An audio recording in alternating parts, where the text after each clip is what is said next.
ফেরাউন গভীর রজনীতে হামামকে সঙ্গে নিয়ে আসিয়ার বালাখানার দরজার সামনে গিয়ে দাঁড়ালো। আসিয়া এক মনে মাওলা পাকের জিকির করতেছে আর কাঁদতেছে। হামাম বলল, বেগম সাহেবা, রাজ্যের প্রতিটি প্রজা আপনার জন্য দুঃখ করছে। আমি শেষবারের মতো আপনাকে অনুরোধ করছি, জাহাপনাকে একবার খোদা বলে স্বীকার করে নিজের মূল্যবান জীবনটা রক্ষা করুন। আসিয়া বললেন, সামান্য জীবন রক্ষার আশায় আমি মিথ্যেকে সত্য বলে মেনে নিতে পারবো না। তোমার সহানুভূতির আমার দরকার নেই। আমার আল্লাহ পাকের পবিত্রতা রক্ষার জন্য আমি 7টি সন্তানকে বিসর্জন দিয়েছি। এখন নিজের এই তুচ্ছ প্রাণের জন্য কিসের মায়া? ফেরাউন বলল, আসিয়া, তুমি আমাকে একবার খোদা বলে স্বীকার করো, না হলে তোমাকে আমি এই দুনিয়া থেকে চিরতরে বিদায় করে দিব। আসিয়া বলল, মানুষ কখনো খোদা হতে পারে না। অন্তরের অন্তরস্তরে যে আল্লাহর মহব্বতকে আমি জায়গা দিয়েছি, ওই আল্লাহকে বাদ দিয়ে আমি তোমাকে আল্লাহ বলতে রাজি নয়। আসিয়া বলে, আমার আল্লাহ পাক ভোরে এত বড় সূর্য পূর্ব দিকে উদয় করে, সন্ধ্যায় পশ্চিম দিকে অস্ত করে দেয়। তুমি পারলে সূর্যটাকে পশ্চিম দিক থেকে উদয় করে পূর্ব দিকে অস্ত করে দেখাও। ইহা শুনে ফেরাউন হামামকে বলল, মহামন্ত্রী, আমি আর এই অবাধ্য নারীর কোনো কথাই সহ্য করতে পারছি না। আপনি একটা পেষণ যন্ত্র নিয়ে আসুন। একটি মজবুত পেষণ যন্ত্র আনা হলো। আসিয়ার 2 হাতে পেরাক মারল। তারপরে একটা তক্তায় হাজার হাজার পেরেক মেরে তক্তাটা চিৎ করে দিল। পেরাকগুলো খাড়া হয়ে গেল। তার উপর আসিয়াকে সোহায়া দিল। তাতে 4 দিক দিয়ে পিটানির হুকুম দিল। জল্লাদ 4 দিক দিয়ে পিটাতে লাগলো। আসিয়া শুধু আল্লাহ আল্লাহ জিকির করতে লাগলো। এবার আসিয়াকে পেষণ যন্ত্রের ভিতরে আবদ্ধ করে পেষণ যন্ত্র কষাতে লাগলো। নারীর কোমল দেহ, আসিয়ার দেহের মাংস ফুটে রক্ত পড়তে লাগলো। এবার ফেরাউন বলল, আমি ওকে তিলে তিলে যন্ত্রণা দিয়ে শেষ করব। ওর মাথা হইতে চামড়া খুলে পায়ের পেছন দিয়ে বের করে দিব। দুনিয়ার মানুষে দেখবে ফেরাউনকে খোদা বলে অস্বীকার না করায় কি ভয়ঙ্কর শাস্তি দেওয়া হয়।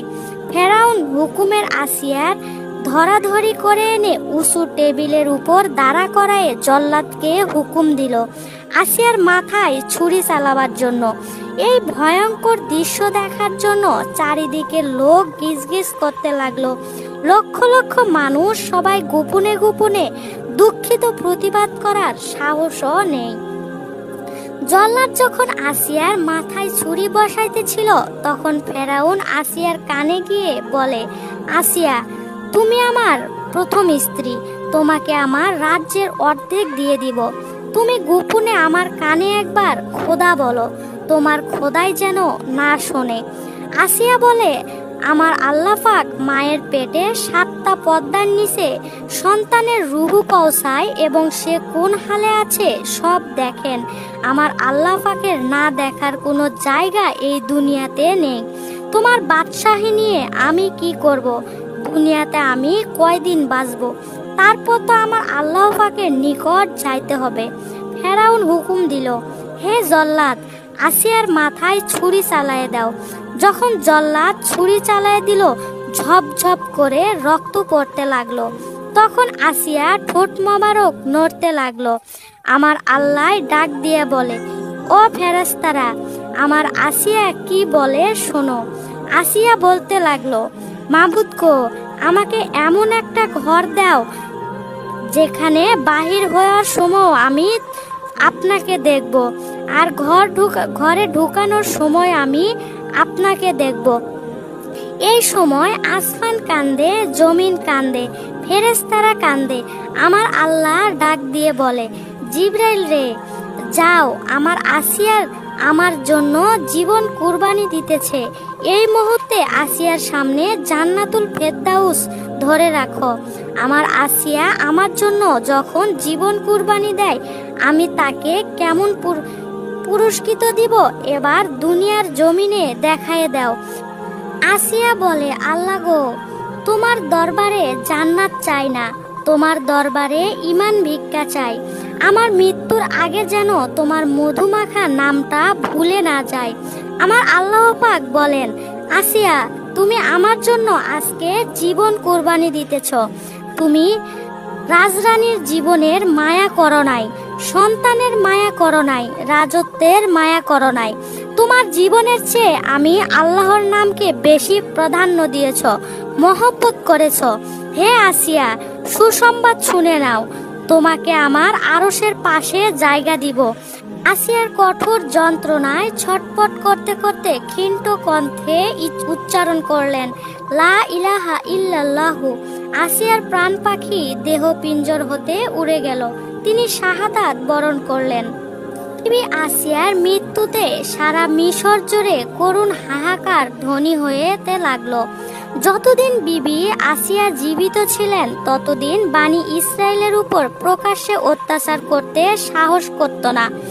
আসিয়াকে শহীদ করার পর সারাটি মিশরের আকাশ বাতাস বিষাক্ত হলো, অত্যাচার অবিচারে ভরে গেল।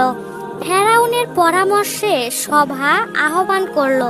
উক্ত সভায় মুসা আলাইসাল্লামকে হত্যা করার ষড়যন্ত্র পাকানো হলো। এমন সময় নেমে আসলো দুর্ভিক্ষের আযাব। মুসা আলাইসাল্লাম আল্লাহ পাকের হুকুমে ফেরাউনকে জানিয়ে দিয়েছিল যে অত্যাচার অন্যায় বন্ধ করে সত্য দিনকে কবুল করার শেষ সুযোগ দেওয়া হলো। এই সুযোগ গ্রহণ না করলে আযাব আসবে। ফেরাউন হাসি ঠাট্টা করে উড়িয়ে দিয়েছিল। এমন দুর্ভিক্ষ কেউ কোনোদিন দেখেনি। ক্ষুধার জ্বালায় অনেক লোক মারা গেল।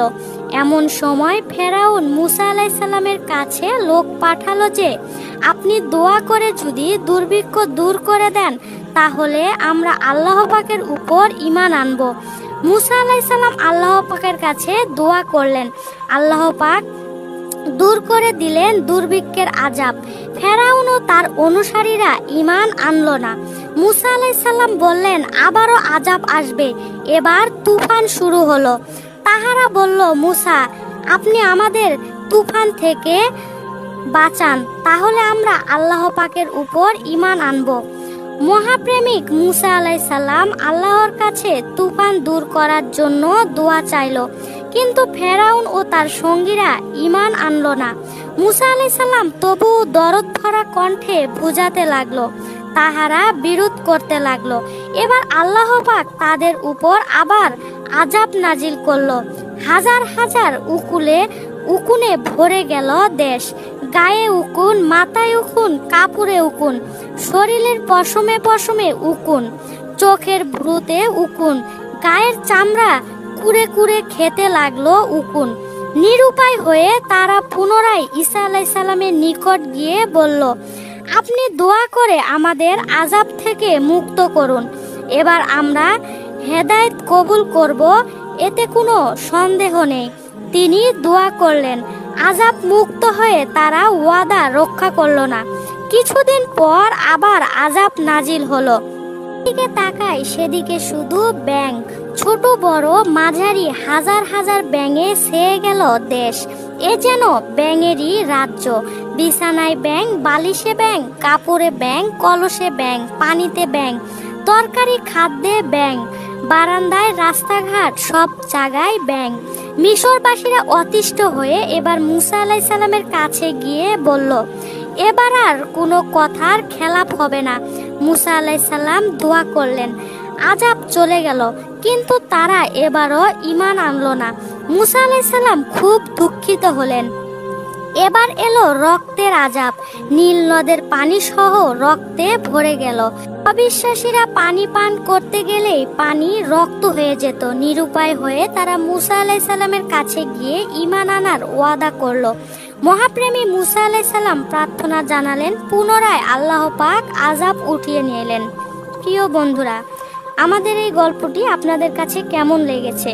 যদি ভালো লেগে থাকে তাহলে ভিডিওটির মধ্যে একটি লাইক করে আপনাদের মূল্যবান মতামত কমেন্টে জানিয়ে যাবেন। সবাই ভালো থাকবেন, সুস্থ থাকবেন। আজকের মতো এখানেই বিদায় নিচ্ছি। আল্লাহ হাফেজ।